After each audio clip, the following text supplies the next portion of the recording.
सबको जय श्री कृष्ण विद्यार्थियों। हमने निगेटिव सेंटेंस का देखा था passive voice. Present indefinite tense में निगेटिव सेंटेंस का देखा था। आज देखेंगे हम लोग इंटरोगेटिव सेंटेंस का। कौन सा सेंटेंस का? इंटरोगेटिव।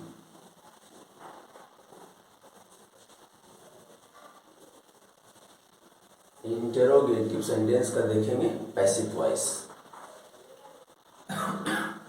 प्रेजेंट इंडेफिनिट टेंस है। जब हम एक्टिव वॉइस का स्ट्रक्चर लिखेंगे तो हो जाएगा डू या डज प्लस सब्जेक्ट नॉट भी वन ऑब्जेक्ट और लास्ट में क्वेश्चन मार्क है। नॉट हम दे भी सकते हैं, नहीं भी दे सकते हैं। रहेगा तो देंगे, नहीं रहेगा तो नहीं देंगे। बहुत से कहते हैं कि इंट्रो नेगेटिव है ना, ये नॉट लगने से इंट्रो नेगेटिव हो जाता है। ठीक है, मानते हैं इंट्रो नेगेटिव होता है, लेकिन चल जाएगा। आप समझ सकते हैं कि नॉट रहेगा तो देंगे, नहीं रहेगा तो नहीं देंगे। जब पैसिव वॉइस बनाएंगे तो ये डू डज के स्थान पर क्या हो जाएगा? Is are am. Present indefinite tense हम लोग पढ़ रहे हैं और प्रेजेंट इंडेफिनिट टेंस में इज आर एम होता है। बताया थे ना कि ये कहाँ से आता है? प्रेजेंट कॉन्टिन्यूअस टेंस से मांग लेता है। किस लिए? पैसिव का निर्माण करने के लिए। उसके बाद हो जाता है क्या? सब्जेक्ट। ये सब्जेक्ट कहाँ से आया? ऑब्जेक्ट बन गया सब्जेक्ट। नॉट रहेगा देंगे, नहीं रहेगा नहीं देंगे। ये नॉट रहेगा तो देंगे, नहीं रहेगा नहीं देंगे। फिर क्या हो जाता है? V3 यानी V1 क्या बन गया? V3 बन गया। और फिर पोजीशन क्या पड़ता है? बाई।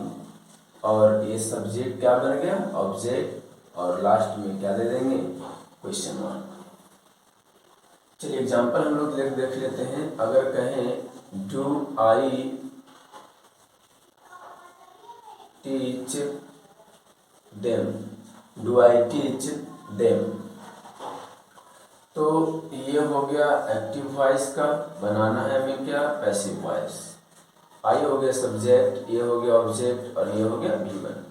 डू लगा हुआ है, इसका मतलब ये प्रेजेंट इंडेफिनिट टेंस का बात है। प्रेजेंट इंडेफिनिट टेंस के पैसिव में इज आर एम का प्रयोग होता है। चलिए अब तो हम जान रहे हैं कि देम सब्जेक्ट बनने वाला है। पैसिव वॉइस में जो ऑब्जेक्ट है वो क्या बन जाएगा? सब्जेक्ट। लेकिन इसको बनाना इंटरोगेटिव है, क्योंकि सेंटेंस इंटरोगेटिव है। अगर हम शुरू में लिख देंगे दे, यहाँ पर भी गलत हो जाएगा। एक्जुलरी वर्ब से स्टार्ट है ना, तो एक्जुलरी वर्ब से स्टार्ट करना होगा आपको। तो देम के अनुसार सबसे पहले क्या आ जाएगा? आर। फिर हो गया दे, यानी देम क्या बन गया? दे। नॉट कहीं नहीं है, नॉट नहीं देंगे। फिर क्या चलाएगा? V3। आप स्ट्रक्चर के अनुसार देखिए, नॉट नहीं है, V3 देंगे तो टीच का V3 क्या हो जाएगा? टाउट हो जाएगा। ये टाउट हो गया और फिर हो जाएगा प्रीपोजिशन बाई और आई क्या बन जाएगा? ऑब्जेक्ट। लास्ट में जाएगा क्वेश्चन मार्क। चलिए एक और एग्जांपल देख लेते हैं। अगर एक्टिव वॉइस का एग्जांपल लें कि does she not sing a song. क्या? Does she not sing a song. तो इसका जब हम बनाएंगे पैसिव वॉइस तो फिर ए सॉन्ग इसमें ऑब्जेक्ट है, सी है सब्जेक्ट और इसमें निगेटिव बे नॉट लगा हुआ है। तो ऑब्जेक्ट को सब्जेक्ट बनाइए, लेकिन एक्जुलरी वर्ब से पहले स्टार्ट करेंगे। तो ए सॉन्ग के अनुसार क्या लग जाएगा? शुरू में पहले इज लग जाएगा। Is a song, is a song. और ये निगेटिव है ना, तो सब्जेक्ट के बाद नॉट लगाएंगे। क्योंकि इंटरोगेटिव में ना सब्जेक्ट के बाद ही नॉट लगता है। नॉट हो गया। फिर V3 देने का रहा तो सिंग, ये V1 है ना, तो सिंग का V3 क्या हो जाता है? शंग। सिंग का V3 क्या हो गया? शंग हो गया। फिर प्रीपोजिशन दे देंगे बाय और सी का ऑब्जेक्ट क्या हो जाएगा? हर हो जाएगा। और लास्ट में क्या? Question mark. सी सब्जेक्ट है, उसके बाद उसका ऑब्जेक्ट क्या हो गया? हर हो गया। ये हो गया इंटरोगेटिव सेंटेंस का पैसिव वॉइस। आप इसे अच्छी तरह से समझ लें। इंटरोगेटिव में कुछ और भी है खास। ये आपको जनरल हो गया, साधारण हो गया, हल्का वाला हो गया ये। अब कुछ हम लोग चलते हैं एडवांस की ओर।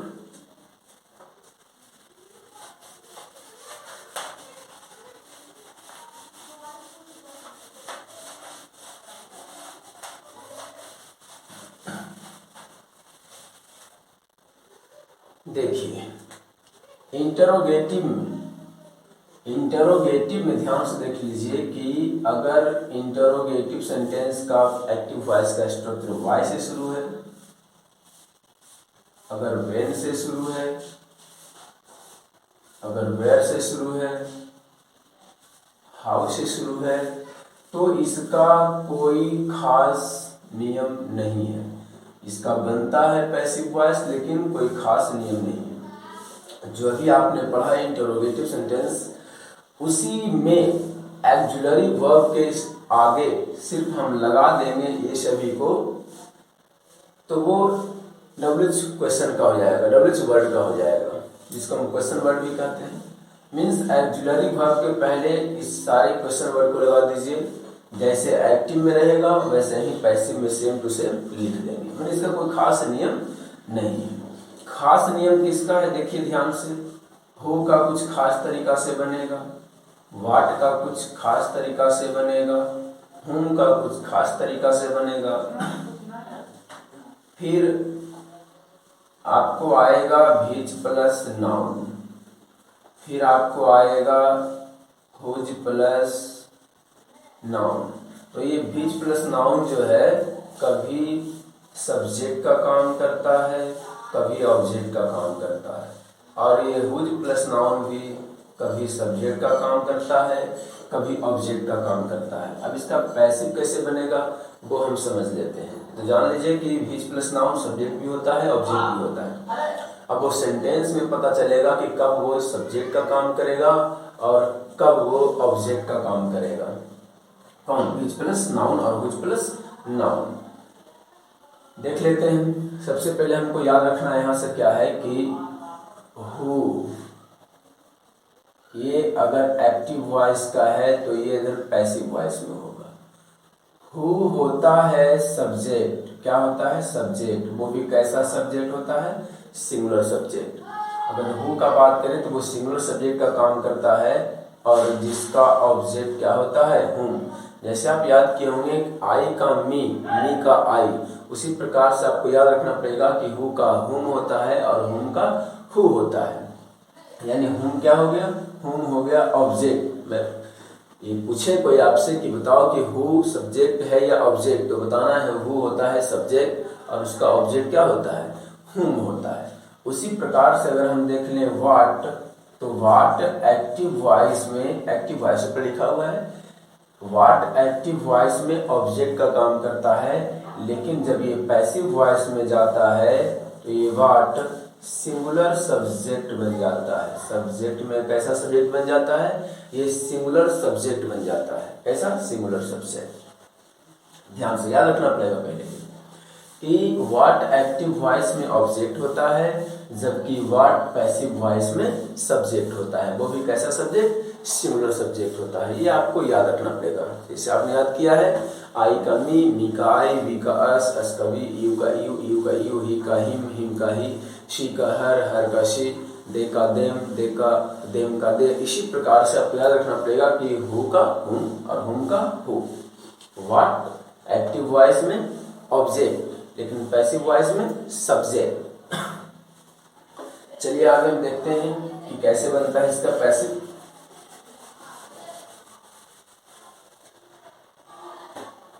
हम हेडिंग देते हैं सबसे पहले हु, यानी हु का पैसिव वॉइस पढ़ेंगे। कौन से टेंस का पढ़ रहे हैं हम लोग? हम लोग पढ़ रहे हैं प्रेजेंट इंडेफिनिट टेंस का। Who plus V5 plus object plus question. ये प्रेजेंट इंडेफिनिट टेंस का है। देखिए हु क्या है? हु जो है ना, ये सिंगुलर सब्जेक्ट होता है। हु क्या होता है? सिंगुलर सब्जेक्ट होता है। इसलिए हमेशा V5 अर्थात सिंगुलर वर्ब को ही ग्रहण करेगा। V5 कैसा वर्ब होता है? सिंगुलर वर्ब होता है। इसमें V1 कभी नहीं आएगा, हु के साथ V1 का प्रयोग कभी नहीं होता है, क्योंकि हु सिंगुलर सब्जेक्ट का काम करता है। बहुत सारे पूछते हैं कि सर हु के बाद तो ऑक्सिलरी वर्ब आना चाहिए। जी हाँ, ऑक्सिलरी वर्ब आना चाहिए, लेकिन जब हु सब्जेक्ट का काम नहीं करे तब। जब हु सब्जेक्ट का काम नहीं करेगा तो हु के बाद पहले ऑक्सिलरी वर्ब आएगा, ठीक है। लेकिन यहाँ पे ये अफर्मेटिव असर्टिव पैटर्न पर चल रहा है इंटरोगेटिव सेंटेंस, ये है इंटरोगेटिव सेंटेंस, लेकिन कौन से पैटर्न पर चल रहा है? असर्टिव पैटर्न पर चल रहा है। और असर्टिव को क्या कहना होता है? असर्टिव को कहना होता है कि सबसे शुरू में सब्जेक्ट होना चाहिए, उसके बाद वर्ब होना चाहिए और लास्ट में फुल स्टॉप होना चाहिए। वो असर्टिव का ऐसा कहना है। तो सब्जेक्ट तो शुरू में हो रहा है ना असर्टिव में, और इसमें भी शुरू में क्या हो रहा है? सब्जेक्ट तो जा रहा है असर्टिव पैटर्न पर, लेकिन सेंटेंस क्या है? इंटरोगेटिव, यानी कुछ कुछ गुण इसमें असर्टिव का भी है, क्योंकि सब्जेक्ट शुरू में है। तो ये डायरेक्ट क्या ले लेगा? V5 ले लेगा। प्रेजेंट इंडेफिनिट टेंस में V1 नहीं लेगा, और इसमें हम अभी ऑक्सिलरी वर्ब नहीं दे सकते हैं। जब इसका निगेटिव बनाएंगे तो इसमें ऑक्सिलरी वर्ब आएगा, वो भी कौन? सिर्फ डज नॉट आएगा, सिर्फ डज नॉट आएगा। अब हम इसका बनाएंगे पैसिव वॉइस। तो यहाँ से देख लीजिए कि हु का ऑब्जेक्ट क्या होता है? हुम। ये ऑब्जेक्ट को शुरू में नहीं लाएंगे, सब्जेक्ट नहीं बनाएंगे।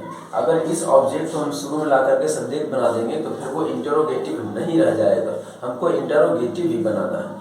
तो ऐसा करना है कि जब क्वेश्चन वर्ड से शुरू है तो क्वेश्चन वर्ड ही शुरू में देना है। तो देख लीजिए कि हु का क्या होता है? ऑब्जेक्ट, यानी हु है सब्जेक्ट, तो बना देना है ऑब्जेक्ट। तो हम क्या कर दिए? हुम, यानी सब्जेक्ट बन गया ऑब्जेक्ट में, हु बन गया हुम में, ये क्या हो गया? ऑब्जेक्ट हो गया। और पैसिव का नियम यही होता है कि सब्जेक्ट को ऑब्जेक्ट बना दो, ऑब्जेक्ट को सब्जेक्ट बना दो। तो हमने सब्जेक्ट को बना दिया ऑब्जेक्ट। और सुनिए, अब देखें कि पैसिव में हमेशा ऑब्जेक्ट के पहले क्या लग रहा था? बाई लग रहा था। तो इसमें भी हम क्या लगा देंगे? ऑब्जेक्ट के पहले क्या लग गया? बाई। तो हो गया बाई हुम, यानी कि बाई प्लस ऑब्जेक्ट बन चुका है शुरू में ही। लेकिन यही जब अफर्मेटिव सेंटेंस होता है, असर्टिव होता है, तो ये लास्ट में चला जाता है। लेकिन इंटरोगेटिव होने की वजह से ये शुरू में है, लास्ट में नहीं जाएगा ये। तो बाई हुम हो गया।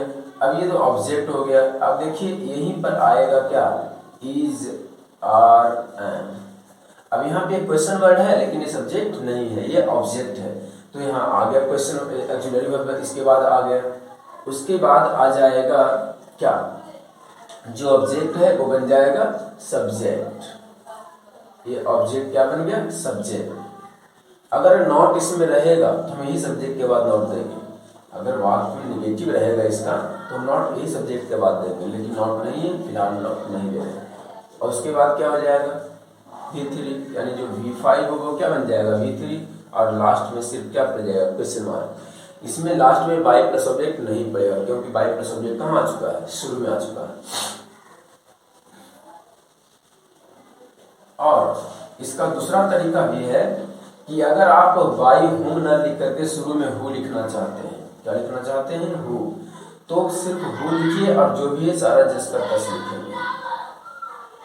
Is, are, am plus subject plus V3, और लास्ट में क्या चला जाता है? बाय। अगर हु से हम स्टार्ट करेंगे इसको, तो जो प्रीपोजिशन आपने बाय शुरू में लिखा है वो चला जाता है कहाँ? V3 के बाद। यहाँ पर जो इज, आर, एम पढ़ रहा है वो किसके अनुसार? ये वाला सब्जेक्ट के अनुसार। ये सब्जेक्ट के अनुसार इज, आर, एम पढ़ेगा। जिस प्रकार का सब्जेक्ट रहेगा उस प्रकार का हम वर्ब देंगे। तो ये हो गया आपका स्ट्रक्चर। स्ट्रक्चर को आप अच्छी तरह से समझ लीजिए, बढ़िया से। स्ट्रक्चर को आप बढ़िया समझ लीजिए, देख लीजिए। हु बदल गया बाई हुम में, क्यों? क्योंकि हु है सब्जेक्ट, उसका ऑब्जेक्ट हो गया हुम, और ऑब्जेक्ट के पहले बाई लगता है, इसलिए हमने बाई दे दिया इसमें। उसके बाद हो गया is, are, am, present and definite tense के अनुसार वर्ब टू बी का प्रयोग होता है, इज, आर, एम होता है, ऑब्जेक्ट बन गया सब्जेक्ट, और यही सब्जेक्ट के अनुसार क्या पड़ेगा? ये वर्ब टू बी पड़ेगा। V5 था, V3 बदल गया, और लास्ट में क्वेश्चन मार्क। इसका सेकेंड मेथड है, दूसरा तरीका है, और अथवा करके। अगर हु ना देकर के आप हु देना चाहते हैं तो इज आर एम जिसका 10 रहेगा, सब्जेक्ट जिसका 10 रहेगा, V3 जिसका 10 रहेगा, और जो 22 शुरू में था वो V3 के बाद चला जाता है, ध्यान रखिएगा। और लास्ट में क्या दे दिए, क्वेश्चन मार्क दे दिए। चलिए आप इसको कॉपी में नोट करते चलिएगा, ठीक रहेगा। और अब हम एग्जाम्पल देखते हैं आगे।